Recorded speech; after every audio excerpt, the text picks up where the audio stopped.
Bom, pessoal, o capítulo 8 é um capítulozinho bem tranquilo, bem gostosinho de estudar. Se vocês tiverem dúvida durante a explicação, pode abrir o microfone e perguntar, tá? Tranquilo. Primeiro, industrialização e agropecuária. As imagens mostram exemplos de desenvolvimento em ciência e tecnologia. Converse com um colega sobre as questões a seguir. Como vocês acreditam que os drones podem ser utilizados na agricultura? Olha esses drones aqui, ó. O drone pode, por exemplo, pessoal, jogar veneno, inseticida, herbicida. O drone pode, por exemplo, coletar amostra de grãos, amostra de folhas para ver se está tendo praga, inseto. Pode coletar, por exemplo, amostra de solo para ver a taxa de fertilidade do solo. De que forma as pesquisas científicas e o desenvolvimento de novas tecnologias contribuem para o aumento da produtividade no campo? Simples, né? À medida que essas tecnologias, olha só essas 4 fotos, mostrando aqui pesquisas, máquinas, né, drone, de que modo que isso aqui impacta no aumento da produção, no aumento da produtividade? Bem simples. À medida que a tecnologia se desenvolve, eu tenho elevação da produtividade no campo. Ou o campo precisa justamente da tecnologia para que ele aumente seus índices de produtividade. Aqui do lado, nós vamos ter 2 comparativos que mostram a importância das máquinas, né? Isso daqui é uma semeadeira lá da chamada Revolução Agrícola, a segunda Revolução Agrícola do século XIX. Ele já vai trazer algumas máquinas, né, que auxiliam na produção. Agora, olha em 2021, por exemplo, essa foto aqui de um trator atual, né, com a semeadeira, essa máquina que está fazendo o plantio das sementes. Né? Então, hoje, o campo ele é muito mais moderno. Agora, olha só. Antes da gente começar a gravação da aula aqui, eu tinha pedido que vocês falassem para mim qual a relação que tinha entre a indústria e o campo. Né? Olha o que ele diz aqui. Quanto mais as indústrias se desenvolviam, mais o campo se transformava. A segunda Revolução Industrial, a partir da segunda metade do século XIX, impactou também na produção agrícola, com máquinas que utilizavam motor a combustão interna. Então, os tratores começaram a ser utilizados no campo graças à Revolução Industrial. Ok?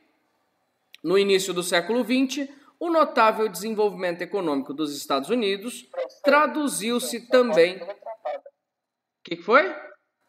Sua voz tá toda travada. É por conta da internet, cara. Deve estar lerda a sua internet. Pra mim não tá, não. É a sua internet, de certo, que tá meio ruinzinha. Se tiver ruim, tenta sair da chamada e entrar de novo. Mas será que foi só pra mim ou foi pra todo mundo? Acho que foi só pra você, né? Só pra você. Então tá bom. Joia, Agora vamos lá. tá bom. Então, olha só. No início do século XX, o notável desenvolvimento econômico dos Estados Unidos traduziu-se também em inovações tecnológicas na produção agrária. Quando a gente olha para a composição da economia, o campo é o menos importante na composição do PIB. Mas ele é fundamental. Por quê? Porque ele é o grande produtor de matérias-primas. Sem matéria-prima, não há como se industrializar nada. Tudo começa na matéria-prima. Não que haja um mais importante ou menos importante. Mas, né, digamos, cada um tem a sua relevância. Deixa eu avançar aqui. Revolução Verde. Gente, isso aqui é tema de prova, é um dos temas mais importantes da geografia, a geografia rural. O que é Revolução Verde? Nada mais, nada menos do que a grande quantidade de tecnologias que surgiram após a Segunda Guerra Mundial, principalmente nos Estados Unidos. As tecnologias, elas fizeram com que a produtividade se elevasse bastante. Tanto é que, no século XIX, tinha um autor chamado Thomas Malthus. Eu acho que vocês já viram sobre esse personagem na aula de história. Thomas Malthus ele era economista, ele era pastor também. Ele dizia que chegaria um momento que a produção de alimentos seria tão grande, a produção de alimentos, a quantidade de pessoas seria tão grande que não haveria comida para todo mundo. Ou seja, ia aumentar o número de pessoas, só que o número de recursos disponíveis a essas pessoas não se elevariam. Então, haveria um problema grave de fome, certo? Então, o que o Malthus não previu é que lá no século XX ia chegar isso daqui, ó, a Revolução Verde. A Revolução Verde, ela fez com que a produção de alimentos crescesse absurdamente. E aí a teoria malthusiana acabou se demonstrando errada, no caso, né? Peraí. Então olha o que ele... Depois ele vai fazer uma perguntinha aqui. O aumento populacional pressionou a produção de alimentos, que deveria dar conta dessa demanda crescente. Países da Europa e Estados Unidos passaram a partir da década de 1950 a investir na invenção de sementes adaptadas e disseminação de novas práticas agrícolas para aumentar a produtividade da agropecuária. Olha só, o que é a Revolução Verde? Desenvolvimento de sementes híbridas, tecnologias e técnicas para a produção agrícola, ok? O que é uma semente híbrida, pessoal? Olha a definição aqui do ladinho. São criadas durante um processo controlado de reprodução de plantas, selecionando as sementes que mostram os melhores atributos, o melhor atributo, né, desejado, como o fruto mais doce, o porte mais alto, etc. É uma seleção natural, visando uma planta com características como alto vigor e alta produtividade. Então, essa Revolução Verde, ela trouxe a elevação nos níveis de produtividade do campo. Campo este que precisava, né, de produtividade, por quê? Porque a população estava crescendo e também porque o ritmo de crescimento do consumo das pessoas, à medida que o mundo foi se desenvolvendo, quanto mais rico o país, maior vai ser o consumo de alimentos. E aqui no Brasil, também... O Robson chegando aqui. Aqui no Brasil também nós tivemos o surgimento de empresas voltadas para a produção da Revolução Verde, como é o caso da Embrapa. Vocês já ouviram falar de Embrapa? A Empresa Brasileira de Pesquisa Agropecuária. Essa Embrapa, ela fica pesquisando o tempo inteiro sobre produção agrícola. Então ela pesquisa variedades de milho, de soja, variedades de uva, de gado bovino, pastagem, de modo que consiga elevar a produtividade. Por que elevar a produtividade? Porque assim você aumenta, você potencializa os lucros e também você acaba ofertando mais alimento no mercado nacional e no mercado internacional. Aí ele continua. A disseminação dessas tecnologias em todo o território nacional permitiu que o Brasil vivesse um grande desenvolvimento agrícola a partir dos anos de 1990, com o aumento da fronteira agrícola e recordes mundiais de produção e exportação de produtos como soja, milho e algodão. O Brasil hoje, sem dúvida nenhuma, é um dos países de maior produção agrícola do mundo e um dos maiores exportadores de vários gêneros. E isso tudo, em boa parte, graças aos investimentos em pesquisas da Embrapa e das universidades, porque as universidades também pesquisam sobre variedades de plantas, tipo de manejo, de cultivo e assim por diante. Aí ele continua. A Revolução Verde, porém, trouxe algumas consequências negativas, como o aumento da concentração fundiária. O que é isso? Aumento do tamanho das fazendas, impactos ambientais, intensificação do desmatamento e da contaminação do solo e da água, dependência de sementes geneticamente modificadas, os chamados transgênicos, tá? Então, para o cara que tem dinheiro para plantar e tem dinheiro para comprar a semente transgênica, é ótimo, é mais produtiva. Agora, e o produtor pequeno que não tem condição de comprar essa semente? ele vai produzir menos, porque a variedade dele é menos produtiva. Logo, a concorrência entre o grande e o pequeno produtor, ela não se dá de forma muito justa. E por isso que nós dizemos que não houve só coisa positiva. A concentração de terras foi algo negativo, continua sendo, né? O Brasil é um país latifundiário, ou seja, tem grandes propriedades de terra no Brasil, há uma concentração de terras nas mãos de poucas pessoas. E aí ele continua, ó, também não erradicou a fome, que está associada a diversos fatores. Sobre o assunto, veja o tópico Fome e Produção de Alimentos no Mundo, nas páginas 48 e 49. Gente, o mundo está atualmente vivendo pandemias de fome em vários países. Aí eu pergunto a vocês, é por falta de comida? É por falta de alimento? A produção de comida que tem no mundo não é suficiente para alimentar a todos? Claro que não, né? Nós temos comida mais que suficiente para alimentar os 7 bilhões e meio de pessoas no planeta. Só que o problema é que comida custa dinheiro e nem todo mundo tem dinheiro. Aí ele continua, ó, o monopólio exercido pelas grandes corporações agropecuaristas transnacionais diminuiu a competição entre os produtores. O patrimônio biogenético nativo desses países periféricos perdeu em grande parte seu valor, pois foi substituído pela uniformização da produção, por meio de um número restrito de sementes e espécies. Esta é a grande crítica sobre os produtos transgênicos. Os transgênicos, eles afetam o equilíbrio ecológico, eles afetam a dinâmica ecológica do país. Pois bem, olha esse mais atitude aqui. Vamos fazer ele juntos aqui online. Você está estudando a importância de novas técnicas e tecnologias para a produtividade agrícola. Além de modificar o trabalho no campo, elas também são responsáveis por aumentar a qualidade de vida da população. Um exemplo do aumento de produtividade é a pesquisa da Embrapa. Olha o que eu falei lá atrás para vocês. A empresa criou 177 grãos de soja em cerca de 30 anos de pesquisa. Esses novos grãos possuem alto rendimento e resistência a doenças. Olha que maravilha, pessoal. Isso aqui seria uma estufa da Embrapa, né? Eles fazendo pesquisa. Devido à importância econômica, o cultivo de soja cresceu no Brasil a partir da década de 1990. O agronegócio foi responsável por mais de 40% das exportações mundiais de 2018.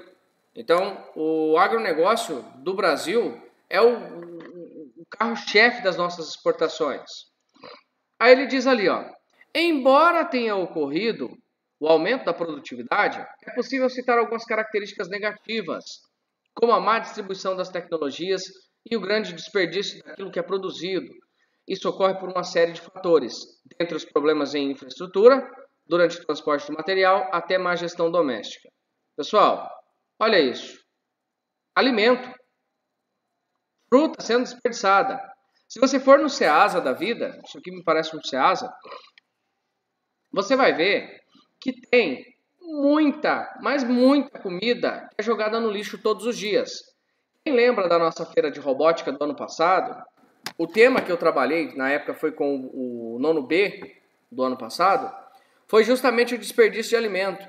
Porque quando você desperdiça alimento, você está desperdiçando água também. O nosso tema do ano passado foi água, tá? Em sala, vocês conhecerão as vantagens e desvantagens do desenvolvimento tecnológico no espaço agrário. Agora, em grupo, realizem a seguinte atividade. Discutam de que maneira os pontos positivos dos avanços tecnológicos no campo podem ajudar a superar os pontos negativos. Mostrem também as ações que você e sua família podem adotar para minimizar esses problemas. Ao final, que tal apresentar o resultado dessa discussão para a sua família? Dessa forma, vocês podem tomar decisões conscientes e responsáveis, trabalhando a autonomia e melhorando a qualidade de vida das pessoas. Aí você fala assim, tá, professor, mas se eu desperdiçar o alimento, de que modo que eu vou estar impactando na fome mundial? O alimento que eu desperdicei não ia chegar para uma criança africana, por exemplo. De fato não, né, gente? Só que nós vivemos no capitalismo. Quanto mais se procura de um produto, mais caro ele se torna.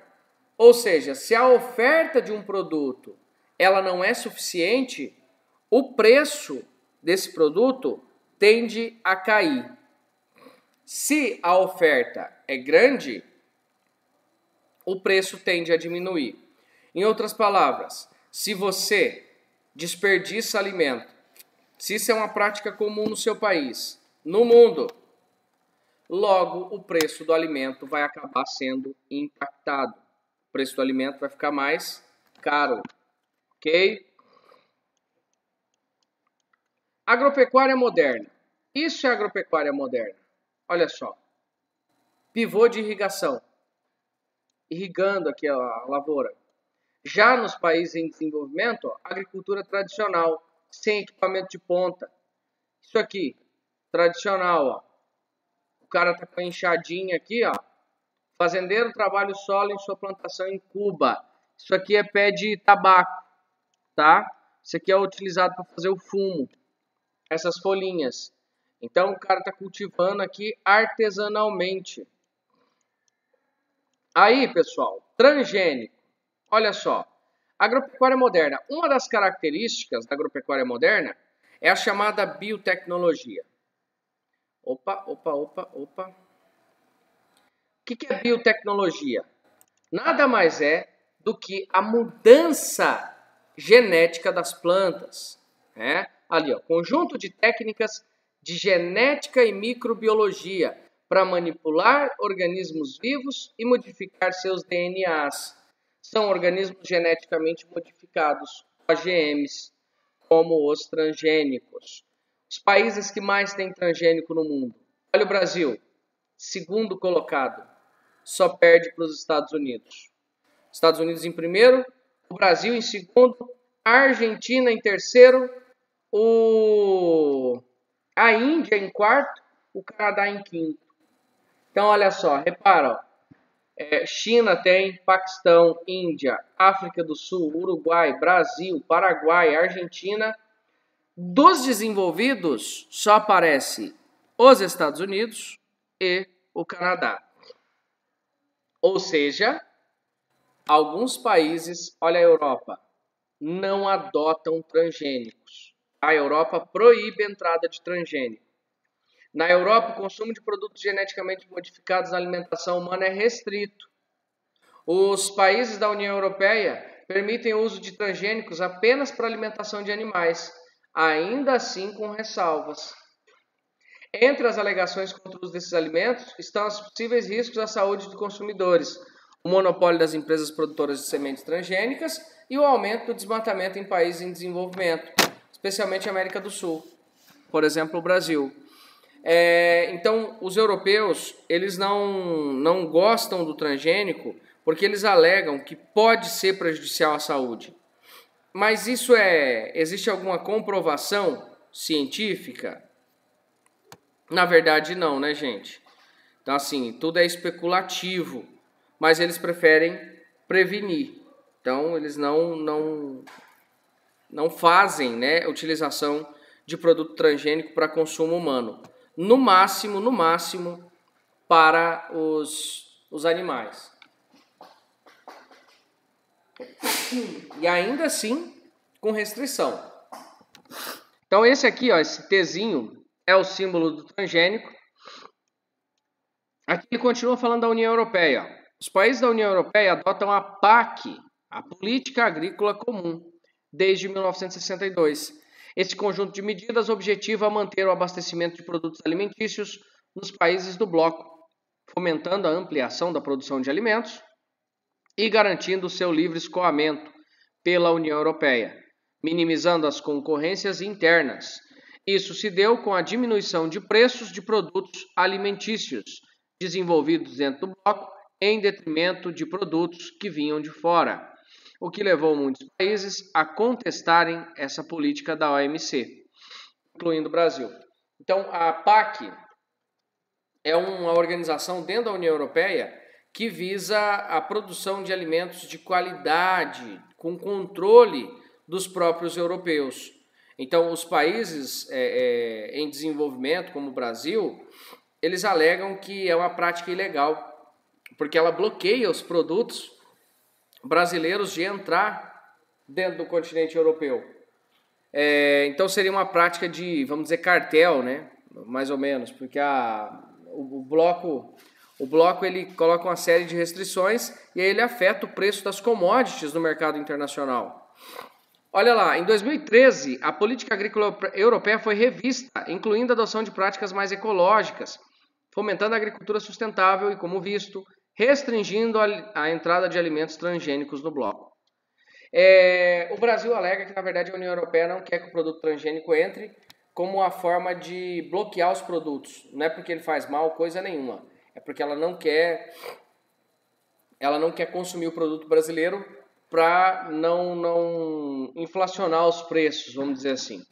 Depois vocês vão ler aqui para fazer essa Conexão Brasil, ó, após 20 anos, transgênico se torna regra no campo. É impossível hoje não consumir, ficar sem consumir alguma coisa que seja transgênica. Tá? Depois vocês vão ler aquele texto, eu não vou ler com vocês não. Agroindústria. Uma prática muito comum nos dias atuais é isso aqui, ó, agroindústria. Agora a indústria passa a ser desenvolvida, elaborada dentro do campo. Tá? Então nós temos aqui exemplo da cana-de-açúcar. Não tem porquê eu colher a cana. Olha essas máquinas, ó. A colheitadeira de um lado, o trator com a carreta do outro, ó. Eles colhem a cana e já leva para a usina. Ali vai fazer a moagem, vai moer a cana, vai separar lá os derivados, né, o açúcar, o álcool. E aí vai colocar nesses caminhões. Esses caminhões vão levar para os postos de gasolina. Então, a indústria deixou de ser instalada na cidade. E ela passa aí para o campo. Beleza? A agroindustrialização da produção é uma importante alternativa de geração de emprego e renda no meio rural, ajudando a fixar os agricultores no campo e a construir um modelo de desenvolvimento sustentável na cadeia agrícola. No exemplo da agroindústria da cana-de-açúcar, cada agricultor pode contar com a venda de sua produção para a usina local e partilhar parte dos lucros, né, gerados nesse processo. Nesses empreendimentos, os agricultores são protagonistas, atuando no decorrer de toda a cadeia produtiva, produção, industrialização e, em alguns casos, comercialização do produto final. Então, eles montam cooperativas para poder produzir isso daqui. Álcool. Então, a usina já fica lá na fazenda.